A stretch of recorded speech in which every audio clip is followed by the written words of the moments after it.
Welcome to the Color of Influence podcast, where you will hear stories from amazing people of color from around the world, from social media, and right here in our communities. Their stories will inspire you, encourage you, and motivate you. I am your host, Aisha Morgan, and let's meet today's guest. So we have the perfect first guest on our podcast, especially during Women's History Month. Dr. Conley has made her mark in the media and communication space for years. She is a professor, she's a published author, she is the founder of #Feminism. She's also the founder of Media Make Change, which is a production and consulting company. She has produced documentaries, and today she's going to be talking to us about her latest documentary, Dry Bones. So without further ado, let's meet Dr. Conley. All right. So hello, everyone, and we are back with our first guest of March for Women's History Month. We have Dr. Tara Conley. I just love saying that. I feel like I have an accomplishment, even though I didn't do anything to get it, but I just like saying Dr. Conley. I have known Dr. Conley for half my life, literally. Back in college, we were roommates and teammates and have been inseparable ever since. So, Dr. Conley, why don't you tell everybody about yourself, and then we'll get into our discussion today. Yes. So first of all, thank you for having me. I feel very privileged to be in this space with you, as always. I think this is our second time in this space. Yep. Yes. So I have this it's kind of like a running joke with my students where at the beginning of the semester, I tell them, listen, I spent all this daggone money on my college degree, so you got to call me Dr. Conley, just in the context of school. Once you graduate, you can call me whatever. But yeah, yes, Dr. Conley, I am. And I'm currently teaching. I'm assistant professor at Montclair State University in New Jersey, where I teach courses in transmedia storytelling, race, ethnicity, and media, feminist media studies, gender and media, all the good stuff, all the stuff that they're trying to ban in schools. Pretty much. So I feel very privileged to be able to be in a classroom space with students who are really interested in telling impactful stories. So yeah, I've been kind of doing this work for a very, very long time. And I always kind of start with my origin story. And actually, you were there, Isha, my origin story, when Hurricane Katrina hit. Oh, yes. I volunteered and I brought my camera down there and decided that was the first time I ever really made like a documentary. And it ended up being like a documentary told over 10 years about Hurricane Katrina. And so from that point on, went to graduate school. I did some more kind of media making work when I was getting my master's at Texas Women's University, and then ended up in California, worked for a film company. Then I went to New York and decided to pursue my doctorate in it's a long program at Columbia University Teachers College, communication, learning, technology design. They've changed the program so many times, but it was in the School of Education. So I've always been in this space where I'm like media maker, teacher, and then I, kind of occupy those two spaces, both inside the academy, outside of the academy. And so I've been making and teaching about making stories for a very long time now, over a decade. And I started my my production company, Media Make Change, in 2009 after the Haiti earthquake. I also felt like there was a need to have some kind of technological infrastructure for particularly young people that were impacted by that natural disaster. So So yeah, I've been doing this for a very long time, and I enjoy doing it. I think this is my lane, as they say. And so now I'm embarking on a new project, a new film. Yes. So why don't you tell us about this film? If you guys follow me on social media, I have been reposting some things in my story. And so now you're going to get background info of where all of that is coming from. Yes, and thank you for posting. And it's crowdfunding it is not for the faint of heart. Yeah. So this film, Dry Bones is what it's called. It's actually a title that came from one of the participants in the film, who Brother Sherman is what we call him. He was talking about the main protagonist in the context of the Bible verse from Ezekiel and dry bones, and I'll talk about that in a little bit. But this film came about because I've always wanted to tell a story about home, and I'm not done yet. This is one of many stories that I definitely want to tell.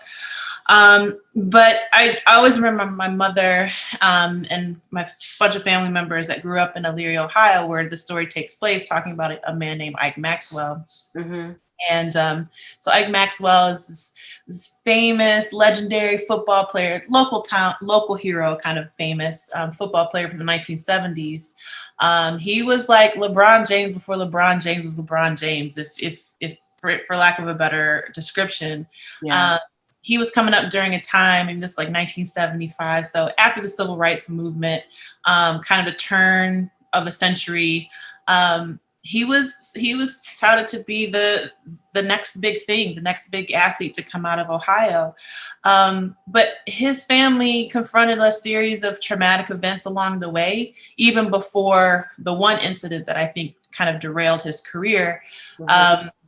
I think in August of 1975 or 76, his younger brother, Gerald Maxwell, he was caught coming out of a window of a local tavern bar. Two police officers had stopped him. They spotted him climbing out of a window.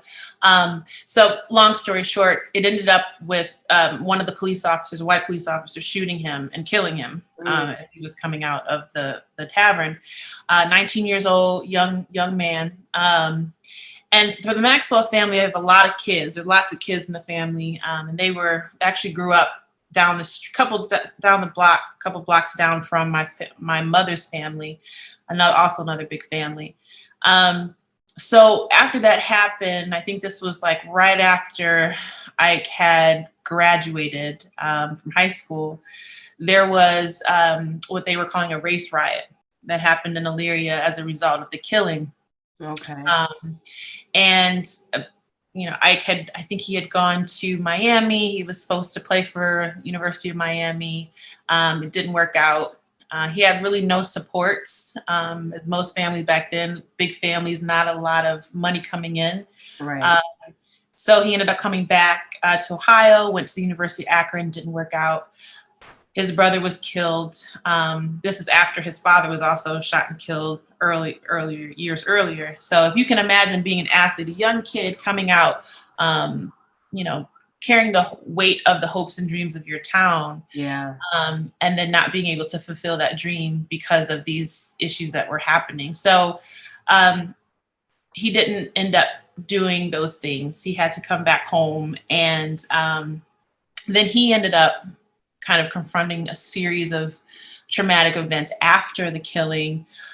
He was in some physical altercations, one being where he was struck in the head with a baseball bat, which injured his frontal cortex. So if you watch the trailer, you might hear him talking or making sounds in the background.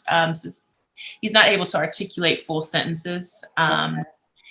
He also suffers from some issues with drug abuse and alcohol abuse, and just not being taken care of from the community, even though he took care of the community in many ways. So in 2012, the New York Times did a story on him, and they just kind of followed him around. It was kind of a profile where it was more so about, the white-black divide in Elyria. And I remember showing my mom the video, and she just was like, she didn't like the way that Ike was portrayed. And that got me thinking about, how can we better tell our own stories? It doesn't rely on sort of these national media outlets and white institutions. New York Times is a very white institution. And so I decided to go back home and do a story on Ike and kind of follow his journey as best as I can. So I spoke with his sister, Darlene Sanders, who's kind of his primary caretaker, and just talked about the story of Ike and some of the things that they went through together. But in telling Ike's story, I also essentially tell a story about Black Elyria, where I'm from. So I get a chance to sit down with the mayor, the first Black elected mayor, Frank Whitfield, young guy, lots of aspirations for the city. I talk with a lot of community organizers and activists in the city, historians, my family, cousins, my mom, my aunt, and just to kind of get a better sense of how in the world did we get to this place where in 2022, we're still talking about stories of Black Americans from the Midwest, ironically enough, facing issues of systemic violence and police violence. Yeah. And why was this happening in the 70s, and why are we still feeling the repercussions of it today? So it's a story at the intersection of law enforcement and sport, for sure. But more importantly, it is a story that I hope brings forth the humanity of Black people living in the Midwest and the Rust Belt. I mean, with George Floyd, that happening in the Midwest, with all these other stories, not to say that the Midwest is particularly special, but there is something about telling stories in regions of the country where Black folks don't seem to exist. Yeah. And that was very much true after the Trump election. Everybody in Ohio was white Trump voters, and that's just not true. So this is kind of a counter narrative storytelling project where I really want to, again, center the humanity of Black people from where I'm from.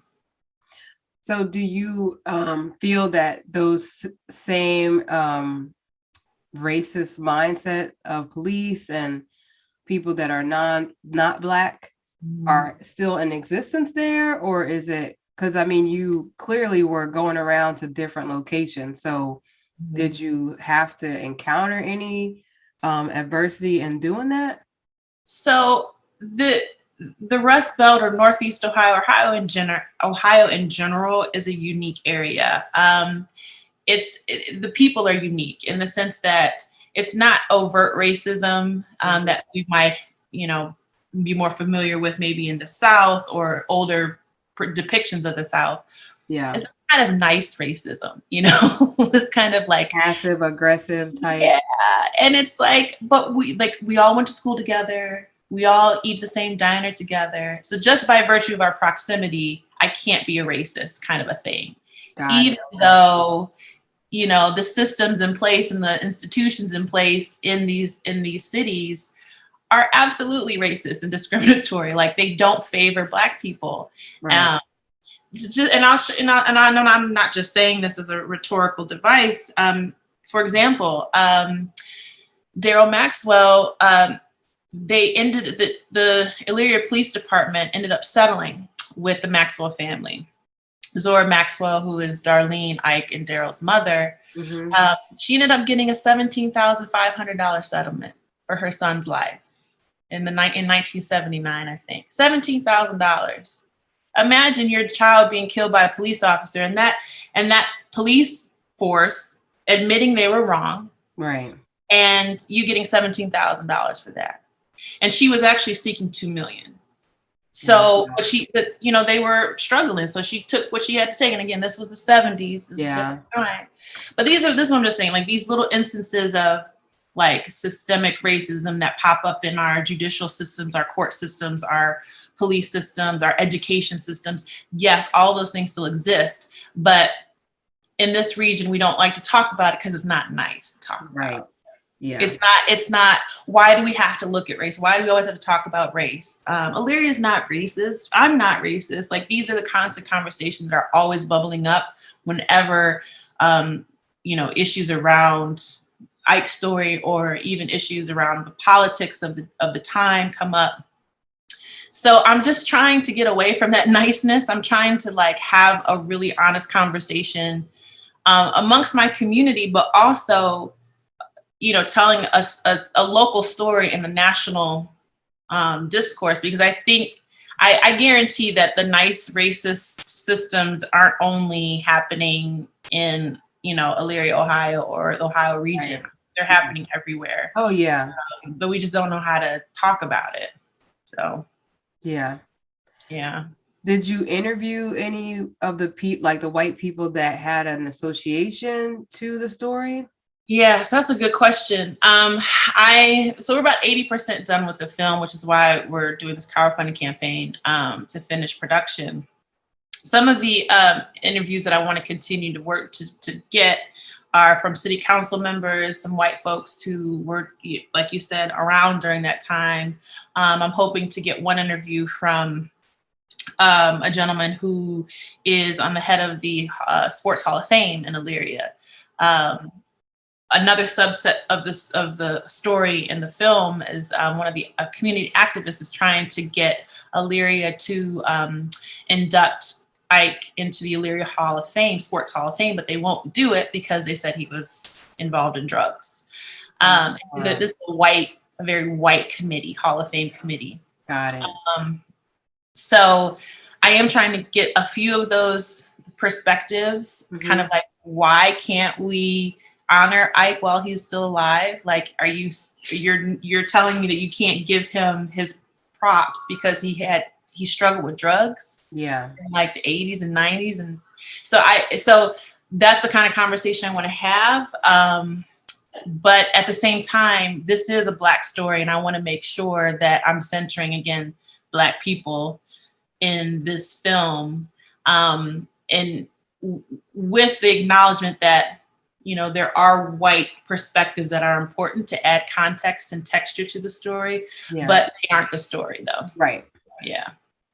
Yeah. So when you decided to go about making the film, what was your process? Did you know people who could help you? Did you have to kind of go on Fiverr or something? Or like, how did that happen for you? Yeah. Well, I am fortunate to work at an institution where I work with some amazingly talented colleagues who are filmmakers, as well as students and former students who are filmmakers. So actually, I do want to send a huge shout out to Sean Arnold, who is my co-producer and an alumni at Montclair State University, the film school. Okay. He has been just an incredibly brilliant film producer. Him and I started working together through an independent study course last year, and he was brought to me by one of my colleagues who was like, I have this student, he really wants to work on a film. I think you'd be great to work with him. So we just started collaborating, and he's actually been my helpful kind of guide through the process of film production. It's a lot of work, and a lot of people need to be involved in a lot of collaborations. And some of the things we kind of figure out together. But it started just with this concept that I want to go back home and tell a story, and I like sports, and I like talking about race, and I like focusing on Black people. And then we kind of just riffed and had early conversations, and we ended up coming to this Ike story. And then him having already having experience in the industry and working on sets, he was able to connect me with some of his contacts, camera folks, drone pilots. So we have some really awesome, beautiful cinematography, and they're also former MSU students. And I was able to pull some of my students from my classes to do this work. Some of them have volunteered to do it as part of the class assignment. A lot of them are really gifted in strategic comms and PR work. So it's been like this kind of, alchemy of things happening, primarily working with my colleagues and former MSU students and current MSU students. And it's still difficult, even with all these expertise, it's still difficult to get the film out, because once you have it made and once you tell everybody about it, you still have to get a distributor, and you still have to find some money to get it out in the world. And that's been probably the most challenging part. And sometimes it can be the most deflating because we've done all this wonderful work and hard work for free, unpaid. And it's just a matter of trying to get it in the right hands. And that's definitely the most challenging part of the production process so far. Yeah. So have you looked into like smaller production companies through social media? Because I know, I mean, obviously, I'm not in this world. I just know people that I follow on Instagram. Yeah. But like, I don't know if you follow Kev on Stage. Oh, yeah, yeah. So he was pretty much tired of kind of being rejected. Yeah. And he started his own channel. Like it's an app where you can watch content from people. So like you pay for a subscription, it's only $5 a month. But I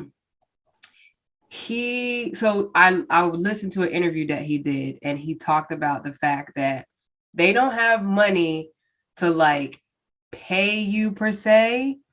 Where like they're gonna be paying for like big producers and all this stuff, but if you have a concept, they'll help you put your concept together and then put it on his platform. Yeah, as like it would be a documentary on his platform, but it's one of those kind of out of the box type things. Yeah. I don't know. That's the only person that I know, but I feel like if he has done that, there has to be other people who have done something. I'm looking at, I'm definitely following the lead of a lot of independent Black creators because they're creating their own platforms because they know that it's hard as heck to try to get, and then when we do get our work out there, we have to be vigilant to make sure we protect it because it can be stolen by other content creators that are not Black. We see it all the time on TikTok. And I'm just learning about a lot of this stuff. I sent my team this morning an article about how some film companies are getting their films funded through TikTok, and they're just like releasing some early clips and getting to get excited about it and then donate directly to the production company. I have my own production company. I'm trying to do a lot of that early stage work through my own production company. But yeah, I mean, just trying to figure out what kind of like independent strategy that we could tap into that I think a lot of these Black creators are already doing on Instagram, through TikTok, through, YouTube, which seems like an older medium now with all this other stuff happening. But believe it or not, YouTube is really not. Yeah. So like through all of the things that I'm learning about social media, a lot of people utilize YouTube more than the other ones. Like it seems like it's older, but YouTube, from again what I'm learning through this podcast, honestly, from people that I've talked to, you can make more money on YouTube. You can do more with your videos on YouTube. So trailers and clips and like extensions of whatever. And they I know like Instagram is trying to do this subscription thing, kind of like Patreon. Yeah, where you would, like, pay for it and whatever. But Patreon is an option where you could potentially release clips to the people who pay whatever the premium is. Excuse me. Where like, if you're giving $40, you get to see this much every week or every month. Or if you pay $5, you just get to see 5 minutes. You pay $1 a minute, but I went on Patreon Yeah, I know. I have to. Yeah, it's one of those things where like it makes me feel old because I'm like, if you don't explicitly tell me what to do when I log into this thing, I'm over it. Like I can't, I'm Yeah. not Googling anything. It's too many. If I have to go to another screen and figure out how I'm supposed to set this up, I'm not doing it. So I deleted it. I Yeah. totally Yeah. deleted it off of my app. I mean, off my phone because I was like, I Yeah. can't. And I mean, we're trying to crowdfund through Seed and Spark, which is another platform where we do offer these incentives where if you donate this amount, you get this exclusive content. And crowdfunding is, I remember I was working and trying to do crowdfunding stuff over a decade ago. Like it's tough. Like, you know, and people don't, especially because I think about some people in my family who are much older and they're heavy Facebook users, but they, you know, you really have to walk them through to click on another link to go outside of Facebook to go to another platform. And then there's all these other buttons that they got to click on. And, you know, you want to kind of limit how many clicks that people have to go through in order to support your project. At the same time, it's, you know, you're trying to find a balance. I was even thinking about like, what would it look like to release a film in the metaverse? Like, can I talk to somebody on Facebook? You know, like I'm definitely thinking about all these different ways, these non-traditional ways of putting the film out there. At the same time, I want to make sure that I can provide some kind of assistance to the people that are doing this work for me.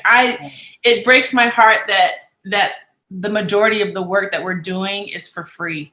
Yeah. So I hate free labor. I hate capitalism, but I want to make sure that the people that are working to make this film work are getting compensated. And, you know, money has to come from somewhere. Yeah. And I mean, the only other thing that I would say is that, you know, we know a lot of people. We sure do. And I'm sitting the messages. And that's the thing, like I don't want to guilt people and you know, I have to. But you can't look at it as guilt. Like you really can't because you know, I have this podcast, right? And I promote it on all of my platforms, but my biggest audience are people that I don't know. Hello, I was just telling my mother this yesterday. They are the people who message me. I mean, there's people who want to be on my podcast, like literally people that I know who are like, when are you going to have me on? And have never listened to one episode. Not one. There are people who have been on my podcast that haven't even listened to their own episode. I'm not even kidding. Yeah. And so it's like, okay, like I have to now think outside the box of how to promote, you know, this podcast. And, you know, it's going to evolve into something where I will be interviewing people that I don't know. But I think that's also part of the process too.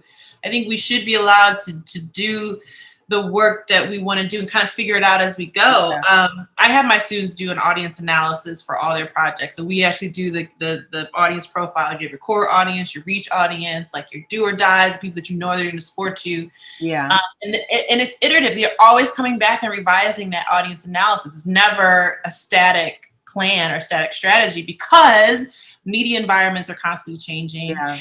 The world is constantly changing. We're seeing a war happening right now, and that is absolutely affecting how we promote our content. So we have to take that into consideration. And then people change. I'm seeing that, you know, in real time. Like the people that I thought would have been like major supporters are not. It's like strangers, which is like, okay, that's fine. I'm trying not to take it personal. It's hard not to, but then we just have to change our strategy. We just have to figure out, okay, well, who is our real audience? Maybe the audience we thought was our core is not our core. Maybe that's our reach. Maybe some of our reach people are now our core. So, I mean, I love doing this kind of work. I really do. But when it comes to myself, like Erykah Badu, I'm very sensitive about my shit. Yeah. I start to take it a little bit more personally. I can do this stuff for anybody. I can do this stuff for clients all day. But when it comes to my own stuff, it is a bit more like a child, that I feel a responsibility not only to the project but to the people that are helping me, do this work. So yeah, absolutely. And I think that, that's kind of been the hardest thing for me, because initially, like, I feel like people I knew were my audience, until I realized that they weren't even the audience at all. And so I had to just be like, I can't sit here and talk to you non-existing person. So alrighty then. I mean, like, it's a very I don't know, like, it's disheartening, but at the same time it's eye-opening, because you hear people say it, but it's kind of like you don't really think about it as much. I don't know. I'm trying to figure it out as well. I'm trying to figure out, like, but that's, psychology is not my area, but I'm trying to figure out the psychology behind it. Like, what is it about, our community that they see that we're doing this work? They know that we're putting in a lot of work into it, but for some odd reason, it's not converting into like shares or donate or pledges or listens or streams. So I'm trying to figure out from a high level strategic point, like, how do I get the people that supposedly support my work to convert from lurkers to actual engagement? And I think a lot of it, because I've done organizing work before in the nonprofit space around political campaigns, but also like grassroots campaigns. I really do think that having some FaceTime, asynchronous time with people, to sit down and talk to them, look them straight in the eye, or have a conversation with them. I think the old-fashioned kind of like politicians going around shaking hands, knocking on doors, I think that works. I think that's a strategy that we have not incorporated, because it's all based on electronic media, digital media. But I think I'm going to have to start, making calls and going to family and friends and, making an individual kind of case, a pitch, so they can actually see how important this is. It's not just, it's not just a post on social media. This is a story that I really believe in, that it's not going to get out in the world unless it's funded. It's just not. Sundance was a few weeks ago, and I was able to attend one of the pitch sessions. So I was able to talk to a representative from Disney, Hulu, MSNBC. So it was cool. Like, nothing came out of it, unfortunately, but it was nice to hear from them, like, what kind of projects they're looking for and how much money they have. And Netflix has a lot of money, and as you can imagine, ironically, MSNBC Films has a lot of money. I didn't even think they did, but they do. There's a lot of money out there, but there's a lot of gatekeepers too. So yeah, I think, we're 41 days left. I'm looking at the crowdfunding campaign. So week 1 is done for pretty much. We have another team meeting tomorrow. So I think week 2, our strategy is going to be a little bit different. We're going to be looking at some of those bigger fish and how we can start reaching out to them, because the little fish ain't swimming around. They are, but like I said, I do enjoy this. I like trying to figure this out. I think it's fun. So I think we will eventually find something. It's just going to take a minute. And I mean, like, this opportunity, obviously we know each other, but I would definitely reach out to podcasts that target your audience. Oh yeah. Sure. And just ask to be a guest on there. I think that this space is so vast, but it's so small. Like, everybody just feels like everyone has a podcast, but they don't. Like, because I'm in the space, I just feel like everybody has a podcast. But half of the people that I know don't even listen to podcasts. So, you never know who is listening to somebody's podcast. I feel like I was, born maybe 10 years too early, because this newer generation, like, of content, I admire them. I love what they're doing, but I can only devote like brain power to one social media platform a day. Twitter.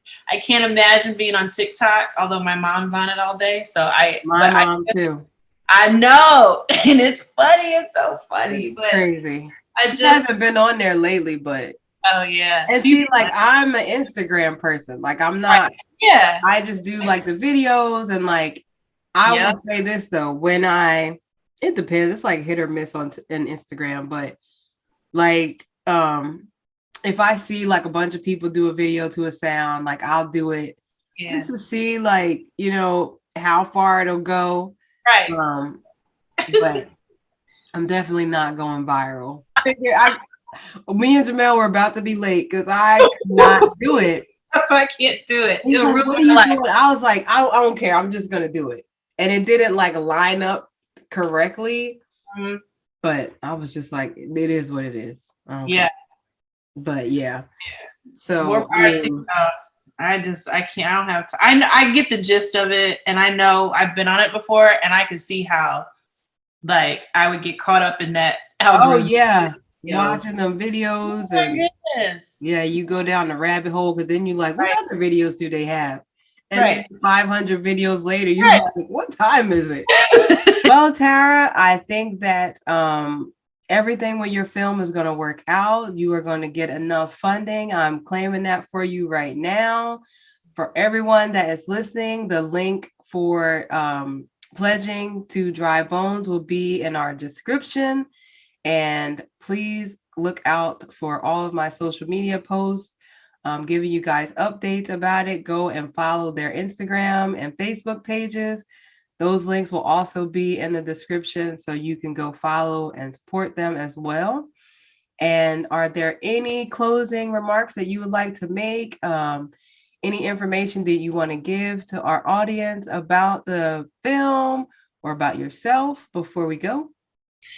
Well, I just want to say thank you again for creating the space for me. I really appreciate it. It means a lot. And folks can, the links will definitely be there. But just to say it on the podcast, it's just a bit.ly link, bit.ly/I support Dry Bones. And we're at Dry Bones Film on all social media. And if you want to support Black women or women media makers, now is the time to put your, money where your mouth is. Like, this is the time to do it. So any support helps, and it's always appreciated. So thank you.